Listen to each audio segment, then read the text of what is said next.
like to welcome Chris McClure from JD Hunter and Co, a local businessman, and he's going to give us our talk today on how he's managed over the last year with COVID and the challenges that he's faced and how he's overcome them. So I'm really looking forward to hearing from him. Welcome, Chris. How you doing? Thank you. It's a big picture now.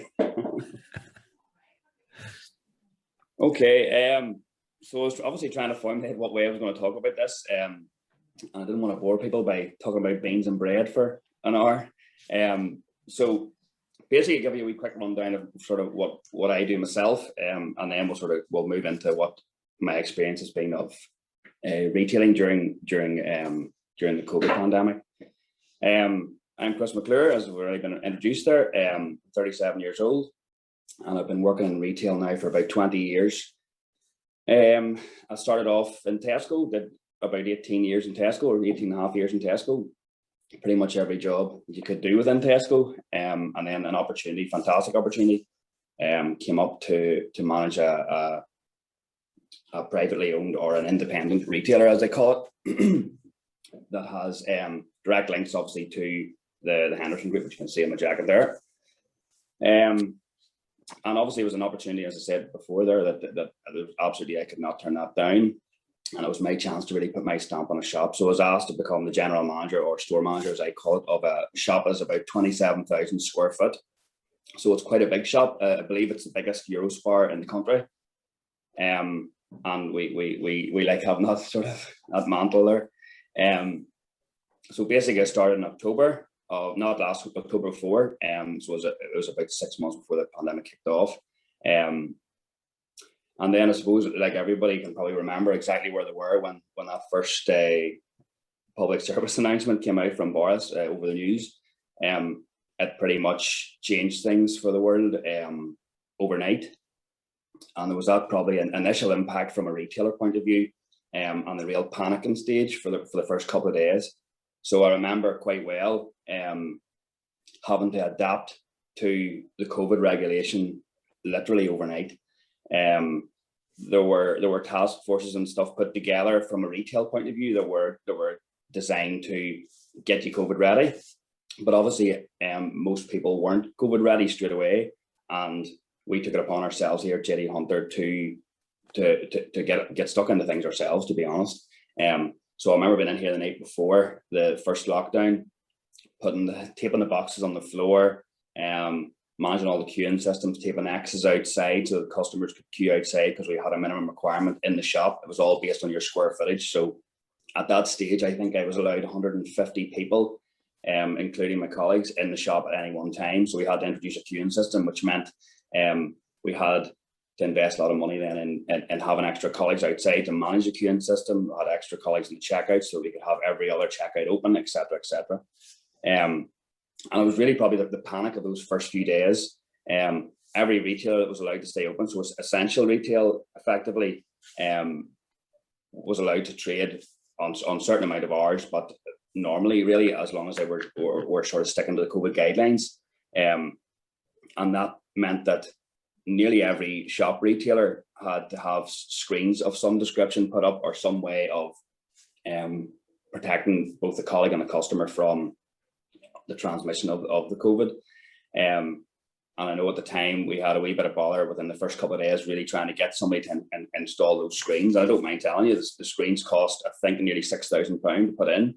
And that was every single checkout, a kiosk where the cigarettes are, and screens along our serve over at the butchery and the deli counter and hot food as well.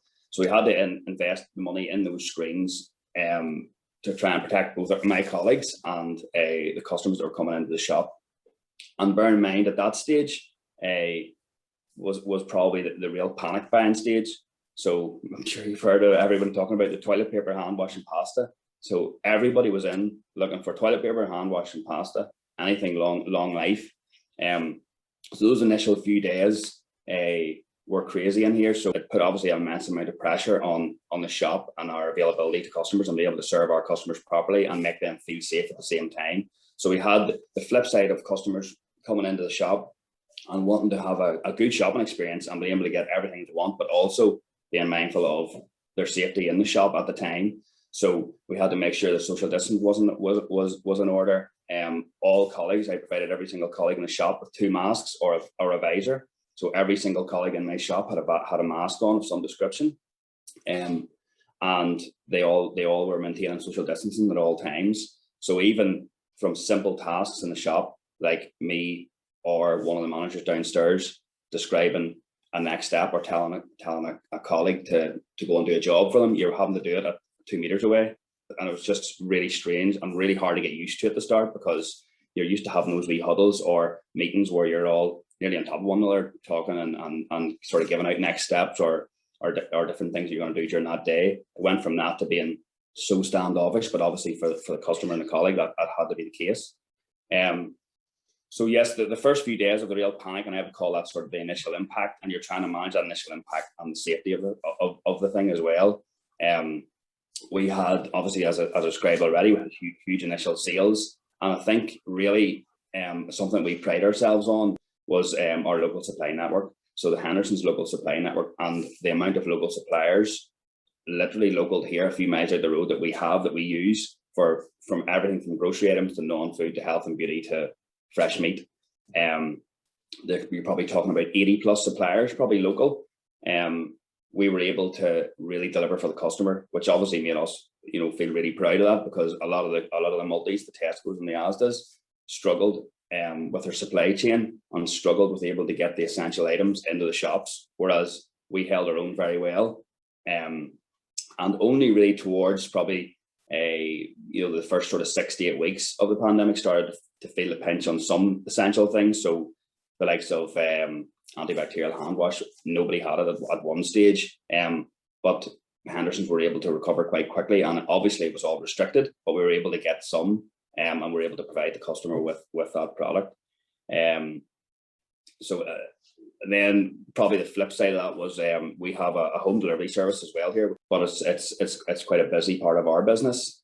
We'd maybe doing between 70 and 100 drops a week in the local area, but we'd be going as far as Points Pass and Armagh and Gannon, Portadown, and we have some really loyal customers that still come here for their groceries.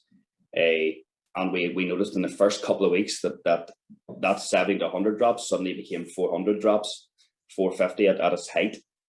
So you're talking from a retail point of view, you're going from £6,000 to about £35,000 in home deliveries. So a massive increase. You're talking sort of seven times what we were doing before. And that actually meant that I had to take on 2 extra vans. So I actually had to rent 2 vans and have my own van running at the same time, had to pay an extra 2 drivers to deliver those groceries. But obviously we saw that as a real essential service that we really had to provide to keep our local community safe. A lot of the elderly people in the community obviously weren't coming into shops at all, and were very, very afraid for themselves and having to come into a shop, into a busy environment. Even though we had managed it very well in the shop, a lot of the elderly were obviously told to stay at home. So we provided that service for them, and we would deliver to some people 2-3 times a week, the same shop, etc., or the same house, sorry. But we've held on to a lot of that business simply because of how we've dealt with it over COVID. So through a very challenging time, we were able to still serve our customers adequately and really build our customer base within the local community. Probably on the back of that as well, we would have had quite a bit around what we would call food packs. I'm sure everybody's heard quite a bit about food packs, but we had a lot of local charities that would have had grants, and they would have came to me or to the manager in the shop looking us to put together food packs for them. Now those food packs could be anything from vacuum packed meats direct from our butchery. So obviously I have 7 skilled butchers down there. We butcher all our own meat for both sale over the counter and pre-pack. They would have come to us directly. We've been butchering the meat, obviously, pre-packing it and then sending it to them as part of our home delivery service. And then we would also have grocery deliveries or health and beauty or everyday essentials as well. So people were maybe in vulnerable situations where they weren't working or had lost their jobs even during COVID. They were getting maybe a food pack or some sort of emergency pack from a charity or local charity, and we obviously had, I think, at the last count, probably in the first 2-3 months, I would say we handed out about 2,000, or we delivered about 2,000 packages it was never small. It was never a small amount of food packages. When anybody came in looking to put together food packages for a certain area in the country, it was always about 100 at a time, which is obviously a big strain on our production as well. But again, something that we just had to grab with both hands and go with it, because obviously we're serving the local community, and again trying to keep people safe and fed, obviously. So that was something for us that was a real positive point.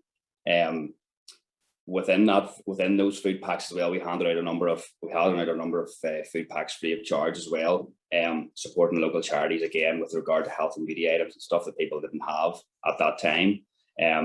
We also had a link to a gentleman from Portadown, actually I know quite well.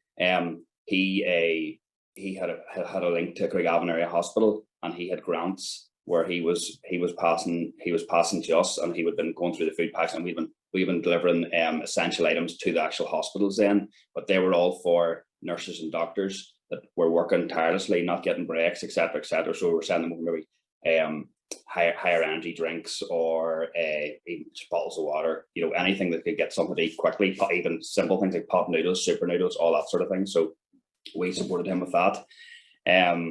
We actually didn't have any major impact with having to close any areas during the initial impact. The only area I did close for a few weeks was the servers or a hot food counter, because I was a bit concerned about the contact time there, and just how many people were involved in that. And I think a lot of retailers at that time were quite frightened of that area, so we followed suit with that and closed that pretty promptly. But it was open then again within about 4 to 5 weeks. And once we got that area set up the way we wanted to, so we spaced out all the work areas and had people well spaced out, because obviously having a production kitchen downstairs, we turn out quite a lot of volume, and it's quite a tight network in the kitchen. So we had to look at other ways of spacing it all out so that people could do their job safely and continue to follow the guidelines. That's probably the initial impact then. Hope I haven't missed anything out there. And then probably from my point, the follow-on bit would be more living with COVID and sort of working with COVID. So there's probably a wee bit of it in there as well. So following on then from the initial impact, then it was to set our stall out then and make sure we're planned well going forward for the year ahead. Obviously we didn't know it was a year, but taking into account the likes of all the lockdowns that we were going to have, or however many lockdowns we're potentially going to have, and having a policy in place so that I could protect both my colleagues and the customers on the floor. So we obviously had a COVID policy, and still have a COVID policy within the building. That's all based around contact, and when you can and can't come to work, when you should and shouldn't phone in. And I think because we took the bulls by the horn very quickly and very early on, we didn't have any major issues with actual COVID transmission in the shop. I think at the last count, obviously we have kept a note. I think at the last count, we've had a total from the very start of COVID of 8 people who have tested positive in the shop, which I think from a shop that employs 150 people is pretty phenomenal. But we've really managed it well and stuck to the guidelines as best we can, and really tried to keep our customers to those guidelines too, which can be more difficult than my colleagues at times. But yes, that's sort of testament to how much we've worked on this. We've had a strict policy in place, as I said already, with regard to COVID and COVID transmission, and when you can and can't come to work, and what the policy is. Should you come into contact with someone, or should someone in your household test positive for COVID or exhibit symptoms? We then, after this initial probably 2 weeks, I decided to put on a night shift. So I've never had a night shift here before. We do one at Christmas just, but I actually put 3 people on the night shift, so that whenever the delivery was coming in during the evening, it was all packed out. So it meant minimizing the amount of people that I had on the floor during the day. So when a customer was able to come into the shop and into an aisle, there wouldn't be 2 or 3 people packing in that aisle, for example. The packing would have done the night before, and we would allow the customers to shop during the day, and then we would refill the shop then at night. Obviously, I would have a couple of colleagues in then to refill high priority areas, whether promotions or COVID lines. We then had to stop, for example, all the product sampling, and that's probably a big bit of our product development would be trying something, sampling it to customers and allowing them to actually see, feel, taste it, and then come back for a return sale. So we did notice that, there wasn't a lot of product development during that time, simply because we were unable to allow our customers to try things. Now we did get around that in certain ways, where we would just give away products sealed for free for customers to try, but it was just another hurdle that we sort of had to get over. I think, as I've touched already, the local supply chain continued to dig us out of a hole and continued to support us with regard to getting everything to the customer that we needed to get to them. And I think, as I said already, it's not to flog the multis because I came from one, but they really struggled, and they struggled with their supply chain from the UK, whereas we had an awful lot of local suppliers who were able to really support us. And that wasn't just food things. You could have been talking about hand sanitizer at the front door, even the stickers for the floor, the screens, they were all sourced locally. So the actual guy that put the screens up for me, is company's 2 miles out the road. We were just going straight to source and getting the ball moving straight away, and we found that had a massive impact on looking after us during the pandemic. Any meetings, that's exactly the same as today. Any meetings that we had, so we would regularly have the likes of a market meeting or a sales meeting. Anything that had to be done with head office was all done on Zoom. As you see here, so you could have had up to 20 people on a Zoom call, all trying to talk at one time about how they best can market a product on beans, even though I said I wasn't going to mention beans. But that was another hurdle that we just had to get over.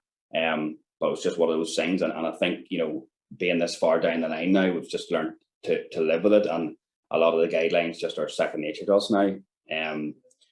You're always going to have the disappointing side of that, where we had probably 2-3 complaints at the time of COVID that customers felt that we weren't following COVID guidelines in the shop, and etc. I actually had quite a funny one, where a guy had said to me that he sent an email and said that we weren't following any COVID guidelines at all, and I was able to send him back an email within a few minutes of 29 different things that we were doing in the shop. And I think, obviously, I didn't share any numbers with him with regard to COVID transmission or anything like that. Not that I would hide it, but as I said already, our positive rates in the shop were second to none, with other shops in the local community who probably had a more tight-knit colleague base that ended up with a lot more cases than we did. And at one stage in Markethill in our area, it was one of the worst in the country for COVID transmission. So it was something I know I've mentioned it 3 times now, but we're quite proud of it. And then after all that, in January 21, the last person of the 8 people to contract COVID, which was me, after going for the full year and not having anything, I was at my house. Thankfully, I was off on the Saturday. I was at home with my wife and my 2 kids, and didn't feel very well on the Saturday. Generally takes quite a bit to put me down or put me off work, but I was off that day anyway, thankfully. And then came to the Sunday and opened a nice packet of potato cheese and onion crisps and couldn't taste them. And that was the start of my COVID journey. So I then got a taste of what my wife had went through for the previous year, at home, self-isolating for 10 days. Thankfully, the symptoms were quite mild, and it really was just taste and smell and a bit of a sore head, to be honest, and feeling very tired. But we came through the other side of that. Probably the most interesting part of my experience with COVID was having the conversation on the phone to the nurse on loudspeaker, while she was telling me that I needed to go up to my room and self-isolate, and get my wife to bring my dinners up to me, where Rachel looked at me, and I had to explain to the nurse that I would do my best, but that I had a 5-year-old and a 6-year-old and a 1-year-old, and I didn't think that would be possible, but that I would stay within the confines of my own house. And that probably moves me on to sort of balancing family time then and at home. So that's probably the work side of things, and I hope I haven't left anything out there.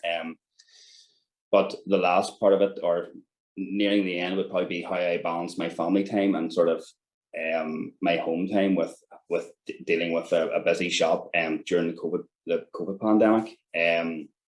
This sounds a wee bit crass, but the first part of it was probably my daily strip routine. So every day when I went home from work, I would go in through the back door and I would strip off and I would put all my items of clothing into the washing machine. And I did that on a daily basis for 9 months, every single day, wash my uniform every day before I came into contact with either Rachel or the two children. And even at that, it was a very strange year for me because I tried not to be too close to the children, as obviously I was fearful of me catching it myself during that time and passing it on to them. My wife is a teacher, a grammar school teacher, and she I believe she would tell you herself, but I'd probably agree with her, not to her face though, that her job was harder than mine. So she was actually teaching on Zoom the whole time during COVID and homeschooling my 5-year-old, who's in a primary school across the road here, and trying to look after a 1-year-old as well. And that was her daily routine. So I was sort of waving her off in the morning at half 7, bye, see you at 5. I'm sure she was really amazed with that, but that was really our daily routine. We didn't go anywhere. We didn't go anywhere at all. We just stayed at home for the whole time and adhered to the lockdown as requested. I felt like I'm sort of, we're a local shop and people know me in the local area. Rachel's a local girl. Her mum used to teach in the primary school across the road. So I wanted to make sure that I was trying to lead by example and not breaking the guidelines in any way. So yeah, that's really how we got through. So Rachel was continuing with her online teaching and I was trying to run the shop at the same time. And obviously both hopefully quite successfully. And then probably that moves me on to, I've actually, the last part of what I want to talk about or with regard to my COVID pandemic and my experience of that is probably the future. And actually I had written down the future with a question mark because we don't really know. We don't know what that looks like. So until we're told differently, we will continue to follow whatever guidelines are in place at the minute. I know that I think the UK are potentially lifting the mask wearing by the 19th of July or something, 19th to the 29th. So whether we follow suit, I know we like to go a wee bit after them, but sort of what that looks like for us is probably changed the social aspect and the retail aspect for years to come. But we just have to sort of get on with it. So yes, it's been an absolutely challenging year. So I had 6 months of normal retailing and then a year of living with COVID. So I think if we've got through that, we'll get through anything. And the shop obviously continues to perform well. And we pride ourselves on being that local destination in Markethill. And the customers have supported us and we've equally supported them. And I feel that the team have been highly commended, done a great job over the last year. And they've put themselves at risk coming to work as essential workers. And I appreciate all that they have done to serve the local community. And that's probably about it. That's brilliant, Chris. No, that's wonderful and really good insights. I have to say I've never worked in retail. But my son worked in, I'll just say, one of those big multis, and it really opened my eyes to the challenges and the logistics and all the rest of it. So really I understand and can't appreciate really the fact that you came into that job just before the pandemic, just 4 or 5 months before the pandemic. It was a real baptism of fire. I mean, one of the questions I was going to ask is, you sort of touched on it slightly. Hopefully you didn't, but just, you mentioned about the complaint about the email, and that's a nice way. If somebody's going to complain, you get an email. Hopefully you didn't have it. Did you have any sort of, fisticuffs on the shop floor because of masks and things, or did you manage to get away? No, we actually didn't. To be fair, the local community here is a really good one, and they do get along and they work really well together. And I think sort of realize that being from a local town, we're in this together here. We're not here to fight with each other. We need to get through this and look after each other. Absolutely. We had some instances where people were medically exempt, for example, and customers weren't happy that they weren't wearing a mask. Unfortunately, that I'm not a trained medical professional, and I cannot challenge somebody if they have a medical exemption around their neck. There's nothing I can do about that. I have to explain politely to the customer that that's just the way it is. But as long as they're adhering to social distancing. But over the whole COVID, you know, I would have expected more. I would have expected more people maybe being frustrated with it or with protest. Yeah. But as I say, we were quite strict here on the guidelines, and we still are. So, you know, I think that's testament to the lack of complaints we did get. So yes, as with everywhere, you're always going to get a few people complaining. But at the same time, that's you know, the positive feedback is far outweighed that, you know. Excellent, good stuff. Any other questions from the room? Yeah, I'll take one. If that's okay. Hi, Chris. I thought that was really interesting, just hearing you talk about the practicalities of what happened. And, you know, I've reflected a few times that whenever we look back at COVID and we look at the essential services, you know, NHS, obviously, we're there, absolutely number one. I actually think food retail was the second most essential service that we had, because if you think of the public disorder that would have been created if people hadn't been able to go out and get the groceries. And if, you know, if I reflect back to the very beginning, you know, there was a lot of fear for people about, you know, what could they do, what could they not do. And certainly in, you know, where I live, in the three, you know, the two small shops, you know, that served sort of the local community. Those ladies and gentlemen went out to work every day, even before they had their screens up, you know, right at the very peak of, you know, when people had real fear. So, you know, I wonder, do people in your industry and do your staff feel that kind of level of recognition from the public for what they actually did? I think, you know, as you rightly said, you know, I have family members that work in the NHS, you know, and they did a sterling job there. You know, they were front line of it, as you say. I think, you know, there was obviously a lot made of the NHS, and rightly so at the time. They did a great job. I think that I would, not just because I'm in retail, but I would totally agree. You know, we really played our part too. And we serviced the NHS, and you know, we give them priority in the shop and stuff whenever we're shopping too. So we tried to do all we possibly could from a recognition point of view. Yeah, you probably, you know, if you want more recognition, you could probably turn around and say, oh, I'd like more recognition. But, you know, we just want to do a good job, and we want to just serve the local community. That's really all we wanted to do. Like, you know, make sure people had the groceries and had all they needed to survive, really, and to be able to stay at home and isolate, because there are obviously a lot of people who are in a position where they had underlying medical conditions and could not leave the house. So those are the people that were under the most pressure at home because they couldn't leave. And we wanted to make sure that if they needed something, we would get it for them.